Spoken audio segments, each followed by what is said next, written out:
L'interview politique de la matinale. Et nous recevons ce matin Jean-Christophe Lagarde. Bonjour. Bonjour. Vous êtes député de Seine-Saint-Denis, président de l'UDI. Et la première question va vous être posée par Julien Arnaud. Bonjour Jean-Christophe Lagarde. Bonjour.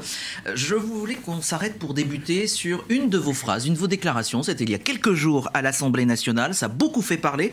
Et vous allez tout nous expliquer. Vous avez dit, je cite, « Celui qui n'est pas vacciné contre le Covid, qui est hospitalisé en réanimation, c'est quand même tout le monde qui paye. » Il faudra se poser la question, est-ce qu'on doit payer l'AREA à quelqu'un qui a refusé de se protéger? Si je vous suis, c'est faire payer ceux qui arrivent en service de réanimation et qui ne se seraient pas fait vacciner. C'est ça votre proposition? Non, c'est pas une proposition, c'était une déclaration. C'était une déclaration volonté provocatrice parce que j'en ai assez de tous ces gens qui nous disent que c'est une atteinte aux libertés que de demander la vaccination ou sinon d'en tirer les conséquences quand on n'est pas vacciné.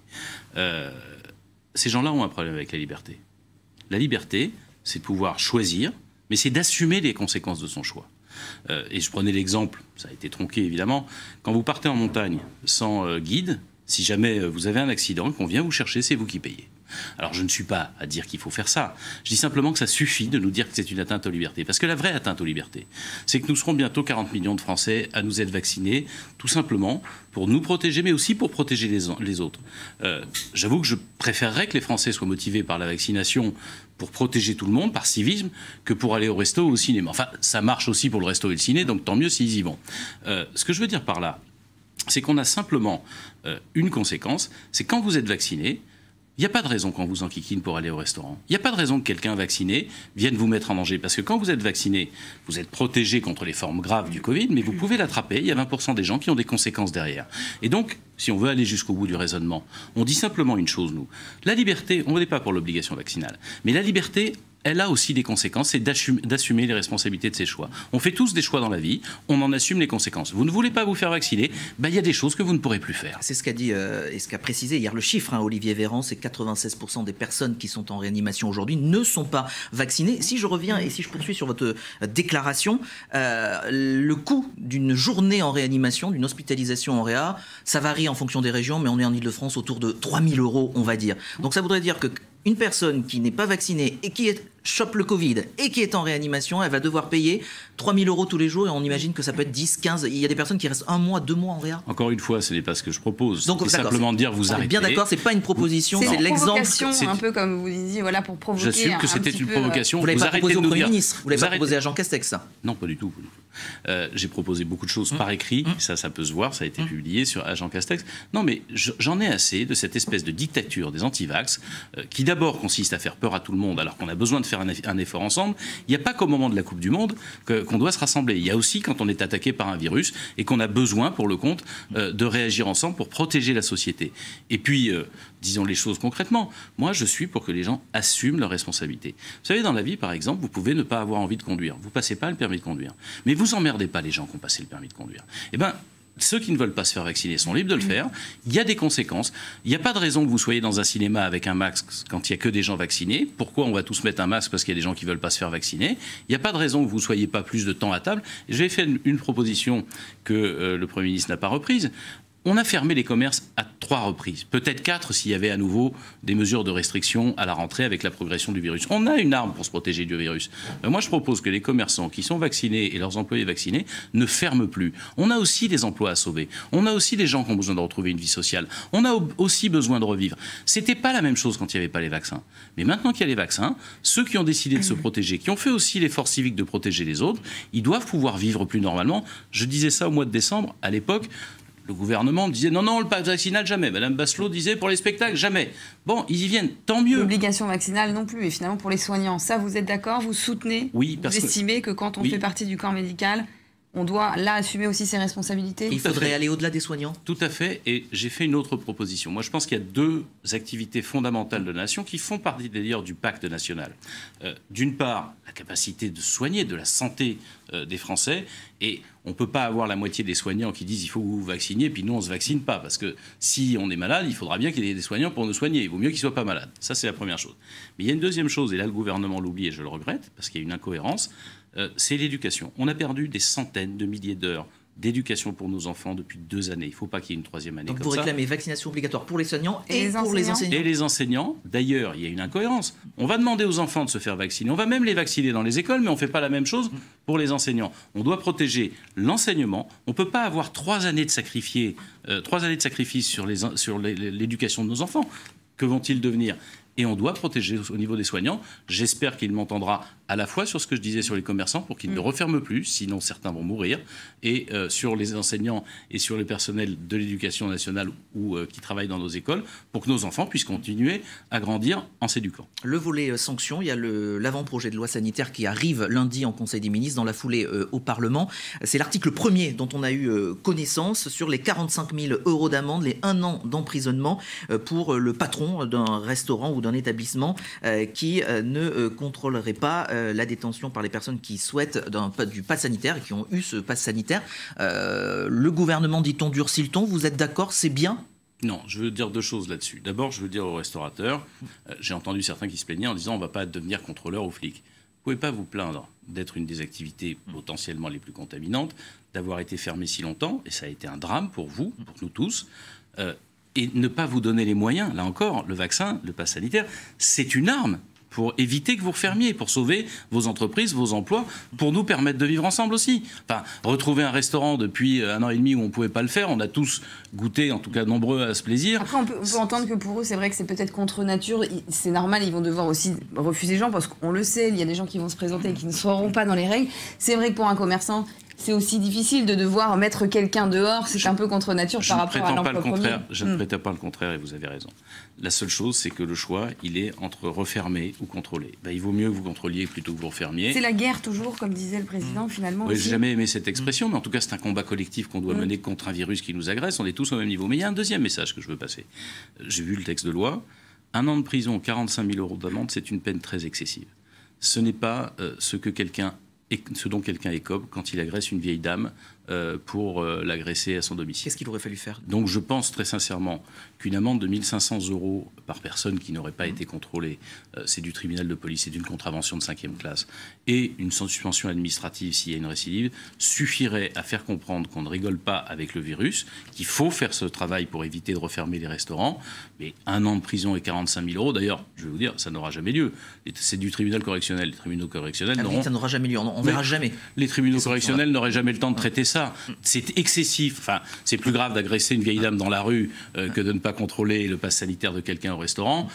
Et donc là, il y a un déséquilibre des peines qu'il va falloir corriger. Finalement, si je vous écoute, vous dites impréparation de l'exécutif sur ce texte, notamment après quand on voit qu'il y a eu des assouplissements concernant la vaccination des adolescents. Moins de 24 heures après le discours du président de la République, on voit que tout cela a été modifié, qu'il y a eu un ajusté. Vous dites quoi?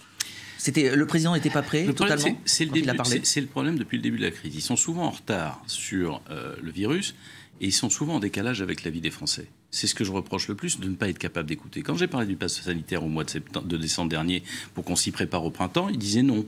On a pris du retard. Il n'y a pas très longtemps, au mois de juin, le ministre de la Santé nous disait qu'il faut adapter vos vacances au calendrier vaccinal. Il suffisait de vacciner les gens sur le lieu de vacances. Ils ont attendu, on a fini par le faire, mais début juillet. Il y a une méconnaissance de la vie réelle des Français. Je vais vous prendre un exemple. Sur les adolescents, c'est très simple. Ils étaient à l'école, moi j'ai proposé ça au mois de mai, ils étaient à l'école, les étudiants, les lycéens, c'était maintenant qu'il fallait les vacciner, parce que pendant l'été, c'est ceux qui bougent le plus, qui font la fête, et c'est par eux qu'on voit bien que la contamination redémarre. C'est pas de leur faute, on a tous été jeunes. C'était ce moment-là qu'il fallait les vacciner. Non, on a attendu le mois de juillet qu'ils soient partis en vacances. C'est juste nul. Je viens de faire revenir un de mes enfants de vacances pour pouvoir le faire vacciner. On n'aurait pas pu nous permettre de le faire quand ils étaient encore là. Tout le monde ne pourra pas faire ça. Enfin, c'est ça ce que je reproche, c'est cette méconnaissance de la vie des Français. Évidemment qu'on ne peut pas obliger le pass sanitaire aux adolescents, alors que jusqu'à la fin juin, ils n'avaient pas le droit de se faire vacciner. On ne peut pas leur demander au 30 juillet d'être tous vaccinés. C'est ridicule. On va quitter le domaine sanitaire pour aller sur le terrain judiciaire. Éric Dupond-Moretti, qui est convoqué par la Cour de justice de la République, Jean-Christophe Lagarde, ce matin, avec à la clé, il risque une éventuelle mise en examen. On a entendu notamment le patron du Sénat, Gérard Larcher, qui disait « Personnellement, ce n'est pas une mise en examen qui conduit à ne plus participer à un gouvernement. » Vous êtes sur la même longueur d'onde, sur la même ligne, disant s'il est mis en examen, il doit continuer sa mission au ministère de la Justice. Gérard Larcher a raison et je suis ravi qu'il me rejoigne sur cette ligne. Je défends depuis 1993 l'idée qu'il est absurde et même scandaleux qu'on fasse démissionner quelqu'un. Ce qu'on avait appelé la jurisprudence Balladur. Oui, qu'on fasse démissionner quelqu'un, qu'il s'agisse d'un ministre, d'un parlementaire, d'un maire, d'un journaliste, d'un chef d'entreprise, sous prétexte qu'il est mis en examen. Parce qu'à cette date-là, en 1993, on a abandonné un principe fondamental de notre République, de notre démocratie, c'est que tant que vous n'êtes pas condamné, vous êtes présumé innocent. Et très franchement, en plus, dans le cadre du Dupond-Moretti, et tant mieux si ça va inverser cette jurisprudence, on ne peut être que troublé par le fait qu'une députée de la majorité, un député de l'opposition, qui sont membres de la Cour de justice de la République, démissionnent parce qu'ils disent tout ça est trop orienté, on a l'impression d'une vengeance des magistrats contre un avocat qui, quand il plaidait, il était avocat, il n'était pas ministre, semblait leur poser des difficultés, et dont ils ne veulent pas comme ministre. Je ne sais pas le fond de l'affaire, mais enfin, de ce que je comprends, M. Dupond-Moretti, il a suivi l'avis d'une inspection générale de son administration, c'est pas lui qui a demandé en plus, et s'il ne l'avait pas fait, on aurait pu lui dire pourquoi vous protégez les magistrats. Alors comme il le fait, on dit pourquoi vous attaquez les magistrats. Ça donne l'impression d'un excès pour le moins, pour rester mesuré parce que je ne suis pas toujours dans la provocation. Et deuxièmement, moi je dis simplement, si à chaque fois qu'il y a une mise en examen, vous faites démissionner quelqu'un dans n'importe quelle profession, mais vous donnez le pouvoir à tous les diffamateurs de faire n'importe quoi, à des syndicats de magistrats dans le cas d'espèce, mais à d'autres. Il suffit que vous ayez un opposant politique, un rival journalistique, etc. Il vous accuse de quelque chose, de harcèlement, machin, et puis on vous supprime l'antenne. Enfin, il faut arrêter. C'est la condamnation définitive. Il est mis en examen, il reste en place. Dans une démocratie, c'est la condamnation définitive qui vous rend inapte à des activités, certainement pas les soupçons que certains veulent porter contre vous, souvent par intérêt. Jean-Christophe Lagarde, vous serez candidat à la présidentielle? Je suis persuadé que vous me réinviterez à l'automne prochain. Non. Je vois, il y a votre petit œil qui sourit. Vous hésitez en tout cas, vous y réfléchissez, non? Vous savez peut-être déjà, mais... Je suis sûr que vous savez. Alors, pas de oui ni de non ce matin? Pas de oui ni de non ce matin. Je vais vous dire les choses beaucoup plus simplement. L'UDI est une famille politique qui vient de loin. Valéry Giscard d'Estaing, Simone Veil, Jean-Louis Borloo. Nous avons porté notre projet européen aux européennes. Je ne vois pas de bonne raison pour que nous ne portions pas ce projet devant les Français quand il s'agit de notre pays, mais aussi de l'Europe, puisque je ne conçois pas l'un sans l'autre.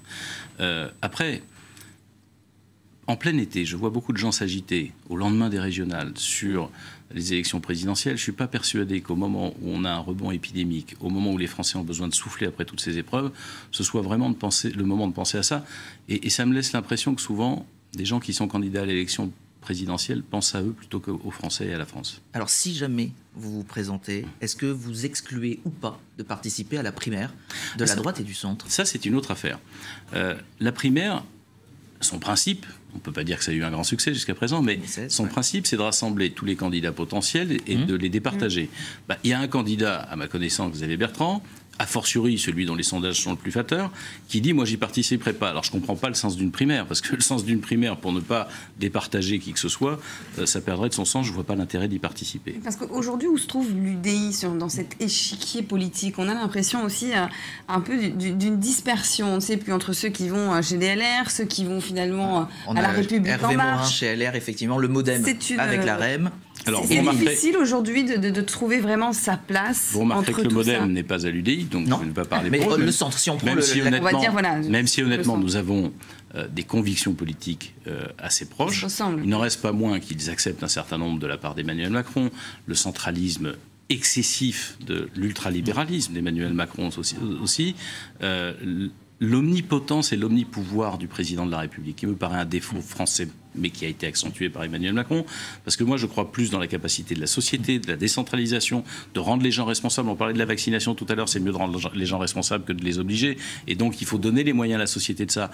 Moi je pense qu'il y a un dialogue possible avec M. Berger de la CFDT, qu'on n'est pas obligé d'avoir des oukases et de tout attendre du président de la République. Bon, alors vous dites où on se situe, clairement dans l'opposition à Emmanuel Macron, mais au centre et au centre droit de la vie politique française. C'est parfois plus difficile dans la vie politique d'essayer d'avoir un équilibre et de la mesure quand tout est fait pour que les excités aient plus la parole que d'autres. C'est pour ça que je vous remercie de m'avoir donné la parole ce matin. Eh bien, vous reviendrez nous dire si c'est oui ou si c'est non pour 2022. Je voulais juste qu'on revienne sur le sanitaire et Emmanuel Macron. En marge du Tour de France, il a déclaré assez laborieux justement sur les accusations de dictature qui fleurissent sur les réseaux sociaux. Il dit une dictature, ce n'est pas ça, ce n'est pas un endroit où toutes vos libertés sont maintenues, où on a maintenu le cycle électoral, où le vaccin est gratuit, où on rembourse tous vos tests. Ce n'est pas ça une dictature, les mots ont un sens. Rapidement, vous êtes d'accord avec ce qu'il dit ? Bien sûr qu'il a raison. J'ai vu une caricature qui montrait Kim Il-sung, le dictateur coréen, rigoler avec ses généraux en disant « Vous vous rendez compte, on parle de dictature en France ». Mais de qui se moque-t-on ? De qui se moque-t-on ? La liberté, elle s'arrête là où commence celle des autres, mais la liberté, elle est d'abord que quand vous faites un choix, vous assumez les conséquences de votre choix. Ce que disent les gens qui aujourd'hui dénigrent le vaccin, l'effort de santé publique, etc., ils disent « Moi, je veux faire mon choix, mais s'il y a un problème, de toute façon, il faudra le prendre en charge à ma place ». Ben non, quand tu fais un choix, tu assumes ton problème et tu assumes ton choix.